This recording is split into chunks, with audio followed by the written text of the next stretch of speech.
ஏதான மங்கள காரியங்கள் தடைப்பட்டிருந்தாலோ, இல்லை வீடு வந்து கட்டிட்டோம் இன்னும் கைக்கு வரலன்ற மாதிரி இருந்தாலோ, இல்லை ரிஜிஸ்ட்ரேஷன் ப்ராப்ளத்தில் இருக்குன்னு, இது எல்லாத்துக்கும் தடையை நீக்கி கொடுக்கக்கூடிய பூஜை இந்த லக்ஷ்மி நாராயணன்.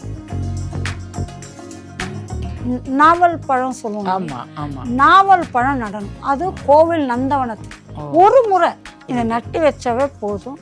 அவங்க வாழ்க்கையில் அடுத்தடுத்தது வரக்கூடிய இதை இவங்க வந்து தொடர்ச்சியாக வருடந்தோறும் பண்ணாங்கன்னா, இவங்க போகக்கூடாது அவங்க போகக்கூடாதுன்னு சொல்கிறது உடன்பாடு எனக்கு கிடையாது. அதுவும் திருப்பதியை பொறுத்த வரைக்கும் எங்கெங்கெல்லாம் வராங்க, அந்த அம்மாவுடைய அந்த ஆவேசம் அடங்கணுன்றதுக்கு சிவன் படுத்துடுவார். அப்போ அவர் கால் வட்டோன்னு சிவன் தெரிஞ்சிடுது. அப்போ நம்ம ஒரு தப்பு பண்ண நாக்க சொன்ன அந்த மாதிரி பண்ணது தான். இன்னைக்கு பிடிச்ச பிள்ளையார நாளைக்கு வந்து தனியாக எடுத்து வச்சுக்கலாம். அது விரிசல் விடக்கூடாது. என்ன தனியாக எடுத்து அதுக்கு கீழே வந்து அரச இலையில் அந்த பிள்ளையார பிடிச்சி. சக்திவிட நேயர்களுக்கு அன்பு வணக்கம். பிரசன்ன ஜோதிடர் காமாட்சி உபாசகி டாக்டர் கீது வாட்ஸ் அவர்கள் நம்மளோட இருக்கிறாங்க. அவங்களோட நம்ம பல விஷயங்கள் நம்ம பேசிகிட்டே இருக்கிறோம். ஒவ்வொன்றுமே நமக்கு வந்து ரொம்ப பயனுள்ள தகவல்களாக இருக்குது. அப்படி இன்றைக்கி அவங்க ஒரு அற்புதமான தகவலை நமக்கு தர இருக்கிறாங்க. மேடம் பேசின பல வீடியோக்கள் ஏற்கனவே நான் டிஸ்கிரிப்ஷனில் லிங்க் கொடுத்துருக்கேன். எல்லாத்தையுமே பாருங்கள், எல்லாமே உங்களுக்கு ரொம்பவே பயனுள்ளதாக இருக்கும் அப்படின்னு நினைக்கிறேன். மேடம் வணக்கம். மேடம் வைகாசி பிறந்தாச்சு அப்படிங்கிற மாதிரி வைகாசி மாதம் வந்துருச்சு. வைகாசி மாதம் அப்படின்னாலே நமக்கு வைகாசி விசாகம் தான் நமக்கு நினைப்பு வரும்.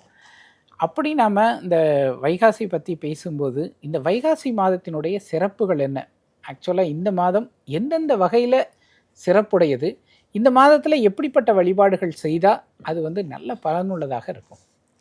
வைகாசி விசாகம் நட்சத்திரம்னா முன்னெல்லாம் கூட்டம் கம்மியாக இருக்குது. இப்போ எல்லா இடத்துலையும் முருகர் கோவில் கூட்டம் அதிகமாக இருக்குது. ஆமாம். ஸோ போகவே முடியல. நிறைய பேருக்கு வயசானவங்க சரி, அப்படி போனால் 2.5 மணி நேரம் 3 மணி நேரம்லாம் டைம் ஆகுது. ஸோ இதுக்கு பெஸ்ட்டு வைகாசி நட்சத்திரம் வர அன்னைக்கு நம்ம திருப்பரங்குன்றம் முருகருடைய ஃபோட்டோ வாங்கி வச்சுருந்தேன். ஓகே. மாவிளக்கு மாவு போடணும். ஓ சரி. மாவிளக்கு மாவு போடணும். ஒரு அரளிப்பூ சாத்துறதோ இல்லை செம்பருத்தி பூ கிடைச்சா அது மாலையாக சாத்துறதோ, விளக்கு ஃபோட்டோ திருப்பரங்குன்றம் முருகர் ஃபோட்டோ, விளக்கு மாவு விளக்கு, நைவேத்தியம் தேனும் தெனமாவும். பாராயணம் பண்ண வேண்டியது முருகருடைய அஷ்டோத்திரமோ அது சஷ்டி கவச்ச பாராயணமோ இல்லை கந்தகுரு கவச்ச பாராயணமோ படிச்சுட்டு அன்னைக்கு ஒரு நாள் வெங்காயம் பூண்டு நான்வெஜ் இல்லாத சமையல் பண்ணி சாப்பிட்றது ரொம்ப விசேஷம். அதே மாதிரி இதே வைகாசி மாதத்தில் வர 4 வெள்ளிக்கிழமையும் லக்ஷ்மி நாராயணன் ஃபோட்டோ சேர்த்து இருக்கணும். சரி. லக்ஷ்மி நாராயணன் பக்கத்தில் உட்கார்ந்த மாதிரி இருக்கலாம், சில இடத்துல நின்ற கோலத்தில் இருப்பாங்க. அந்த லக்ஷ்மி நாராயணன் ஃபோட்டோ பௌர்ணமி அன்னைக்கு இல்லைன்னா வெள்ளிக்கிழமை அன்னைக்கு லக்ஷ்மி நாராயணன் ஃபோட்டோவுக்கு நல்ல வாசனை மலர் இருக்குது. அது மல்லி முல்லை, அதில் வந்து லக்ஷ்மி அஷ்டோத்திரத்தை பாராயணம் பண்ணி கல்கண்ட சாதம் நைவேத்தியம் பண்ணோம்னா, ஏதான மங்கள காரியங்கள் தடைப்பட்டிருந்தாலோ, இல்லை வீடு வந்து கட்டிட்டோம் இன்னும் கைக்கு வரலன்ற மாதிரி இருந்தாலோ, இல்லை ரிஜிஸ்ட்ரேஷன் ப்ராப்ளத்தில் இருக்குன்னு, இது எல்லாத்துக்கும் தடையை நீக்கி கொடுக்கக்கூடிய பூஜை இந்த லக்ஷ்மி நாராயணன். விளக்கு, நெய் விளக்கு, வாசனை மலர்களாக லக்ஷ்மி அஷ்டோத்திரம் பாராயணம் பண்ணணும். நைவேத்தியம் கல்கண்டு பாத்துன்னு சொல்லுவாங்க, அது பண்ணணும். அதே விசாக நட்சத்திரம்னு சொன்னால் திருப்பரங்குன்றம் முருகர் ஃபோட்டோ, அரளிப்பூ மாலை, மாவிளக்கு மாவு, நைவேத்தியம் தேனும் தெனமாவும், பாராயணம் சஷ்டி கவச்சம், முருகருக்குள்ளான ஏதான ஸ்லோகத்தை பாராயணம் பண்ணால் இந்த வைகாசி விசாகத்தையோ ஒட்டி மாதம் முழுக்க பண்ணக்கூடிய புண்ணிய காரியத்தில் இது 2 பிரதானம். சிறப்பு. மேடம் இந்த வைகாசி மாதம் வந்துருச்சு. ஆக்சுவலாக இப்போது இந்த ஆண்டு தொடங்கி 2வது மாதத்தில் நம்ம வந்திருக்கிறோம். ரொம்ப முக்கியமான கட்டத்தில் இருக்கிறோம். மேலும் இந்த மாதத்தில் தான் அவங்களுக்கு என்னவும் வருது, இந்த குரு பயிற்சியும் வருது. குரு பயிற்சியும் ரொம்ப எல்லாருமே ஆவலோடு இருப்பாங்க. இந்த ஆண்டு எப்படி இருக்கும் அப்படிங்கிறதெல்லாம் வந்து நிறைய பேர் இந்த ராசி அடிப்படையில் நிறைய பேர் சொல்லியிருக்கிறாங்க. எனக்கு எனக்கு வந்து உங்கள் மூலம் அப்படி தெரிஞ்சுக்கணும் அப்படின்னு ஆசைப்பட்றேன். ஏன்னா பொதுவாக அந்த பிரசன்ன ஜோதிடத்தில் இந்த லக்னங்கள் கேட்கக்கூடிய அந்த நேரம், அந்த லக்ன அடிப்படையில் உங்களால் சொல்ல முடியுமா? ஏதாவது 12 லக்னத்துக்கும் சொல்ல முடியலைனாலும் ஏதாவது ஒரு லக்னத்துக்கோ ஒரு ராசிக்கோ கூட உங்களால் அப்படி பலன்கள் சொல்ல முடியுமா? இந்த ஆண்டு அவங்களுக்கு எப்படி இருக்கும்? எப்படிப்பட்ட வழிபாடுகள், பூஜைகள் அவங்க செய்யணும்? எதுலெல்லாம் அவங்க ஜாக்கிரதையாக இருக்கணும்? ஒன்றும் இல்லை சார். ம் வருடந்தோறும் ம் சனி குரு பயிற்சி வரும், ராகு கேத்து பயிற்சி வரும், ம் வந்துட்டே எல்லா தான் இருக்கும். பயிற்சிகளும் வரும். ஆமாம். அந்த பொதுவாக இப்போ நம்ம குரு பயிற்சி பற்றி பேசினோன்னா நம்ம பேசின அத்தனை ராசிக்காரர்கள் பொருத்தமாக இருக்காது. ஆமாம் ஆமாம். ஏன்னா அவங்க ஜாதக அடிப்படைன்றது ஒன்று பார்க்கணும். ம் இன்னும் சொல்லப்போனால் பிரசன்ன ஜோதிடத்தில் அந்த மாதிரி எடுத்து பார்க்க முடியாது. ஓ இப்போ நீங்கள் குரு பயிற்சி வந்தாலும் சரி, சனி பயிற்சி ஆனாலும் எதுவாக இருந்தாலும் சரி, நீங்கள் இந்த ராசி இந்த லக்னத்தில் பிறந்தவங்களாக இருந்தால் நீங்கள் செய்ய வேண்டிய ஒரு காரியம், ஒரு ஆலயம் ஓ ஒன்று இருக்குது.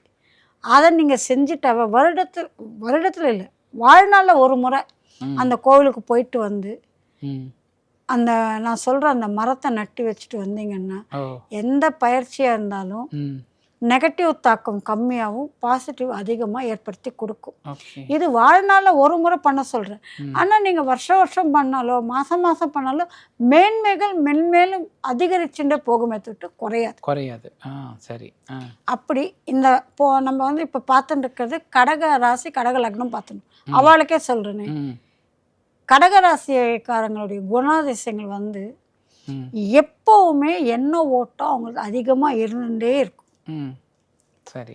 பிடிவாத குணம் ரொம்ப அதிகம். ம் அவளை சீக்கிரத்தில் அக்செப்ட் பண்ணிக்க மாட்டாங்க. ம் ம் மூணாவது, நெகட்டிவ் தாட்ஸை அதிகமாக யோசிச்சுட்டே இருப்பாங்க. ஒரு காரியம் எடுத்து நடக்கிறதுக்கு முன்னாடியே ம் இது இப்படி ஆயிட்டா அதுக்கு அடுத்த ரூட் என்னன்னு.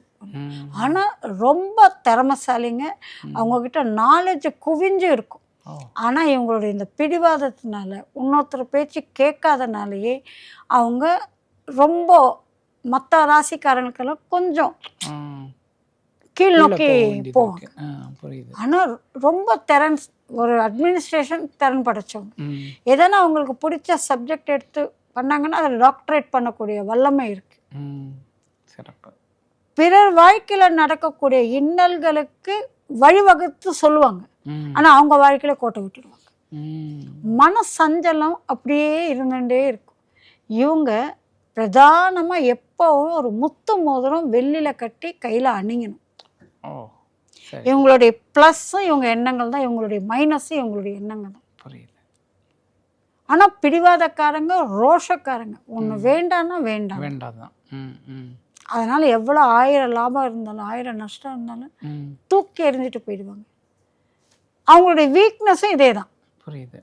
தூக்கி எறியறதுக்கு முன்னாடி 1000 வாட்டி அவங்கள பற்றி திங்க் பண்ணி யோசிச்சு அவங்களும் ஸ்ட்ரெஸ் ஆகி அவங்களோட இருக்கிறவங்களையும் ஸ்ட்ரெஸ் ஆக்கி ம் தான் சொன்னது கரெக்ட், எதிராளி இதை ஏற்றுக்க மாட்டேன் அன்னிட்டு ஆராய்ச்சிப்பாங்க. திரும்ப ம் ம் ம் இல்லை, நான் மாத்திரம் ஏன் தப்பாக என்ன ப்ரொஜெக்ட் பண்ணுறாங்க, எனக்கு ஏன் உரிய அங்கீகாரம் கிடையாது, இதுலேயே அவங்க வாழ்நாளையே ஆம்பளையாக இருந்தாலும் சரி பொம்பளையாக இருந்தாலும் சரி கழிச்சிடுவாங்க. ஓ மன வாழ்க்கை ரொம்ப நல்லாவே அமையும். ஓ இவங்களை திருப்திப்படுத்த முடியாது. ஓகே புரியுது. ம் இவங்களுடைய ப்ளஸ் வந்து ஆதாயம் சொல்லி பார்த்தீங்கன்னா ம் நிறைய தேவையில்லாத பொருட்களை வாங்கணும்னு நினைப்பாங்க. சரி. அந்த தேவையில்லாத பொருட்களை நிறுத்திட்டாங்கன்னா அது அத்தனையுமே அவங்களுக்கு ஆதாயம். புரியுது. ஒரு பெரிய போஸ்டில் இருப்பாங்க, ஆனால் சின்ன சின்ன விஷயங்களுக்கு அவங்கள அடிமைப்படுத்திப்பாங்க. புரியுது. இப்போ வந்து என்ன ஆகும்னா அவங்களுக்கு எந்த பயிற்சி வந்தாலும் ம் இவங்களுக்கு பாதக சாதகத்தை பற்றி யோசிக்கவே மாட்டாங்க. ஓ நம்மளாம் பயப்படுவாங்க. ஆமா, அந்த மாதிரிலாம் பிறந்தாச்சு, விதிச்சாச்சு, என்ன நடக்கணுமோ அதுதான் நடக்க போகுது, ம் ம் ம் இதுக்கு எதுக்கு நம்ம போய் அலட்டிப்பான்னு அப்படி தான் நினைப்பாங்க. ஓ புரியுது. அதை தவிர்க்கணும். ம் எப்போவுமே இவங்களுக்கு லாபமும் சரி நஷ்டமும் சரி சமநிலையில் இருக்கும். ஓ சரி. ஒரு 10க்கு லாபம் நஷ்ட கணக்கு போடணும்னா ம் 5 லாபம் 5 விரயம். ம் ம் சந்திரமௌலீஸ்வரர் கோவிலுக்கு எங்கே இருந்தாலும் இவங்க தேடி போகணும். ஓ ஒரு முறை அவங்க வந்து திருவண்ணாமலைக்கு போயிட்டு வரணும் ம் வாழ்நாளில் ஒரு முறை. அதே மாதிரி அகிலாண்டேஸ்வரி கோவிலுக்கு போயிட்டு வரணும். ம். ஜலகண்டேஸ்வரர், புரியுது. திருவணக்கம் இங்கே போயிட்டு வரணும். இவங்க வந்து நட வேண்டிய மரம் வந்து ம். நாவல் பழம் சொல்லுவாங்க. ஆமா ஆமா. நாவல் பழம் நடணும். அது கோவில் நந்தவனத்தில் ஒரு முறை ம் ம் ம் ம். இதை நட்டு வச்சாவே போதும். அவங்க வாழ்க்கையில் அடுத்தடுத்தது வரக்கூடிய இது இவங்க வந்து தொடர்ச்சியாக வருடந்தோறும் பண்ணாங்கன்னா இன்னும் எஃபெக்டபுளாக இருக்கும். இந்த மாதிரி வந்து எல்லா ராசிக்காரங்க எல்லா லக்னத்துக்காரங்களுக்கும் நான் இன்ஸ்டாகிராமில் லைனாக சொல்லியிருக்கேன். அது பார்த்து தெரிஞ்சுக்கிட்டு நம்ம நேயர்கள்.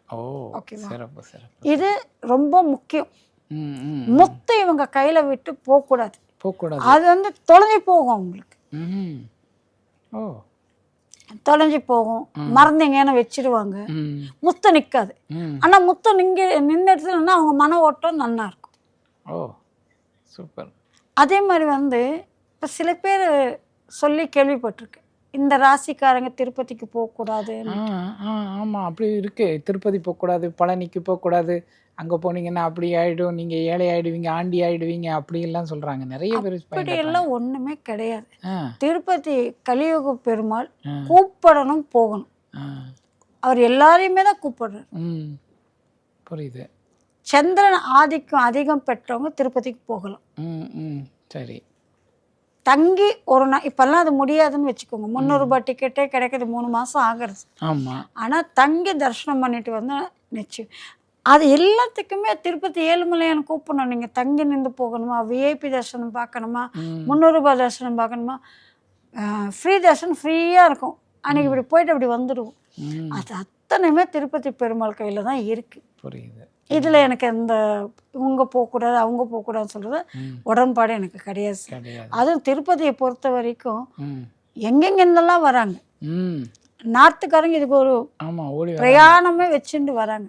ஸோ எனக்கு அதில் வந்து உடன்பாடு கிடையாது. எல்லாரும் போகலாம். அதே மாதிரி தானே எல்லா கோவிலுக்கும், எல்லாருக்குமே அதே கணக்கு தான். எல்லா கோவில் இது வந்து அவர் ஆண்டியாக இருக்கிறதுனால நம்ம போனால் ஆண்டியாக இருக்கு. அவர் ராஜ அலங்காரத்தில் அபிஷேகம் பார்த்தா அவர் ஆண்டியாக இருக்கு. பாக்கி எல்லா நேரத்தில் ஆண்டியாக இல்லையே அவர். இது நமக்கு ஒரு பயத்தை கொடுக்கும் சார். தேவையில்லாத பயம். இப்போ காளின்னா நாக்கை இவ்வளோ தூரம் தொங்க போட்டுன்னு சிவனையே மெதிச்சு இருக்காங்க. காளி ஊக்குறோம்னு சொல்கிறாங்க இல்லையா? சிவனை மெதிக்கலை. அவங்க அந்த அம்மாவுடைய அந்த ஆவேசம் அடங்கணுன்றதுக்கு சிவன் படுத்துடுவார். அப்போ அவர் கால் வட்டோன்னு சிவன் தெரிஞ்சிடுது. அப்போ நம்ம ஒரு தப்பு பண்ண நாக்க அந்த மாதிரி பண்ணது தான். ஆனால் அவங்களுடைய உருவம் அந்த கபாடத்தில் வந்து போட்டு நமக்கு ஒரு பயத்தை உருவாக்கு. சாத்விகமாகவே நம்ம கும்பிடலாமே. ஒண்ணு வேண்டாம், விளக்கேற்றி வச்சுட்டு ஒரு நமஸ்காரம் பண்ணுங்க, ஒரு ஊதுவத்தி பொறுத்து வைங்க, புஷ்பம் வாங்கி வைங்க, பால் நைவேத்தியம் பண்ணுங்க. இல்ல நீங்க சாப்பிடுற அந்த சாதத்தையே அன்னத்தையே 2 பருப்பு போட்டு நைவேத்தியம் சாத்விகமா கும்பிடலாமே. இன்னைக்கு எல்லாருக்குமே ஜனங்களுக்கு எல்லாருக்குமே எக்ஸ்பெக்டேஷன் அதிகமா போயிடுது. ஆமா, நிஜம்தான். அதனால அவங்க கஷ்டப்படுறாங்க. புரியுது. அதே மாதிரி கடன் தொல்லை தீரணும்னா நான் நமக்கு மேலே மேலே எவ்வளோ நான் சம்பாதிச்சாலும் கடனுக்கே கொடுத்துருக்கேன் மேடம் சொல்லி வருவாங்க. அவங்களுக்கு பண்ணணும்னா சங்கடார சதுர்த்தி அன்னைக்கு ஸ்டார்ட் பண்ணணும். சரி. முடிக்கிறது அடுத்த சங்கடார சதுர்த்தி அன்னைக்கு முடிக்கணும். டெய்லி மஞ்சள் பிள்ளையார் பிடிச்சி வச்சு அதுக்கு சந்தன குங்குமம்லாம் விட்டு ஒரு ஊதுவத்தியை பொருத்தி காட்டிட்டு ஒரு மினிமம் வெல்லம் நைவேத்தியம் பண்ணணும். சரி. இது மாதிரி டெய்லி பண்ணிட்டு 32 நாட்கள் பண்ணணும். சங்கடார சதுர்த்தி ஸ்டார்ட் பண்ணணும். சரி. சங்கடார சதுர்த்தி டு சங்கடார சதுர்த்தி எடுத்துட்டோம்னா 30 நாள் வரும். சரி. 32 நாள் 32 பிள்ளையார் இருக்கிறார்கள். அதனால 32 நாள். இன்னைக்கு பிடிச்ச பிள்ளையாரை நாளைக்கு வந்து தனியாக எடுத்து வச்சுக்கலாம். அது விரிசல் விடக்கூடாது. புரியுது. என்ன தனியாக எடுத்து வச்சு அதுக்கு கீழே வந்து அரச இலையில் அந்த பிள்ளையாரை பிடிச்சி வைக்கணும். சரி. என்ன இந்த மஞ்சளை வந்து ஒரு டப்பாவில் கலெக்ட் பண்ணிகிட்டே வந்து 32 பிள்ளையார் ஆன உடனே பன்னீரை தெளித்து அந்த 32 பிள்ளையாரை ஒரு பிள்ளையாராக ஆக்கணும். சரி. ஒரு பிள்ளையார் ஆக்கு. ஒன்று நமக்கு கிட்ட இருக்க பாண்டிச்சேரி மணக்குள விநாயகர் பிள்ளையார், அப்படி இல்லைன்னா பிள்ளையார்பேட்டை விநாயகர், இல்லை எங்கேனா வசதியான இடத்துல நான் எங்கே சொல்கிறேன், ஏகாம்பரேஸ்வரர் டெம்பிள் காஞ்சிபுரம் பஞ்சஸ்தலத்தில் இருக்கிற விநாயகர் கோவிலுக்கு போயிட்டு அந்த விநாயகர் முன்னாடி இந்த பிள்ளையாரை பிடிச்சி வச்சுட்டு வந்தாவே போதும், கடன் தொல்லை படிப்படியாக இறங்கிடும். ஓ வெரி குட், சூப்பர் சூப்பர். இப்போ நீங்கள் சிதம்பரத்துக்கு ஆகாய ஸ்தலத்துக்கு போனீங்கன்னா பெரிய பிள்ளையார் இருப்பார். அதே மாதிரி மதுரைக்கு போனீங்கன்னாலும் பெரிய பிள்ளையார் இருக்கிறார். அவர் முன்னாடி வைக்கணும். ஓகே, புரியுது. சில பேர் யாருக்கோ கடனை வாங்கி கொடுத்துட்டு இவங்க வட்டி கட்டின்னு கஷ்டப்படும், அவங்களுக்கெல்லாம் இந்த பரிகாரம் கை மேலே பலிதம் கொடுக்கும். Super super super super. ரொம்ப எளிமையாக தான் இந்த பரிகாரமும் ரொம்ப எளிமையாக இருக்குது. கடகராசிக்காரங்களுக்கு, லக்னக்காரங்களுக்கு, ராசி லக்னம் ரெண்டு பேருக்குமே இது பொருந்தும். ரொம்ப அழகாக நீங்கள் நிறைய விஷயங்கள் சொல்லியிருக்கீங்க, எல்லாருக்குமே பயனுள்ளதாக இருக்கும். மேடத்தோட இன்ஸ்டா ஐடியை நான் வந்து டிஸ்கிரிப்ஷனில் கொடுக்குறேன். பிற லக்னத்துக்கும் ராசிக்காரங்களுக்கும் அவங்க அந்த இன்ஸ்டாவில் தொடர்ந்து பேசியிருக்காங்க, நீங்கள் அதை போய் பாருங்கள், அதில் மற்ற எல்லா விஷயங்களும் தெரிஞ்சுக்கலாம். அதை தவிர்த்து இந்த எபிசோடில் பல பயனுள்ள தகவல்களை தொடர்ந்து வந்து மேடம் நமக்கு கொடுத்துட்டே இருக்கிறாங்க. நிச்சயமாக உங்களுக்கு எல்லாருக்குமே இது ரொம்ப பிடிக்கும், பயன் தரும் அப்படின்னு நாம் நினைக்கிறோம். எல்லாருமே இந்த வீடியோவை லைக் பண்ணுங்கள், கமெண்ட் பண்ணுங்கள், நிறைய ஷேர் பண்ணுங்கள். நிறைய பேருக்கு இந்த அழகான தகவல்கள், பயனுள்ள தகவல்கள் எல்லாம் போய் சேரணும் அப்படின்னு நினைக்கிறோம். இதுவரைக்கும் நீங்கள் சக்தி விகடன் சேனலில் சப்ஸ்கிரைப் பண்ணாமல் இருந்தீங்கன்னா மறக்காமல் சப்ஸ்கிரைப் பண்ணிங்க. மேடம் நன்றி. நன்றி.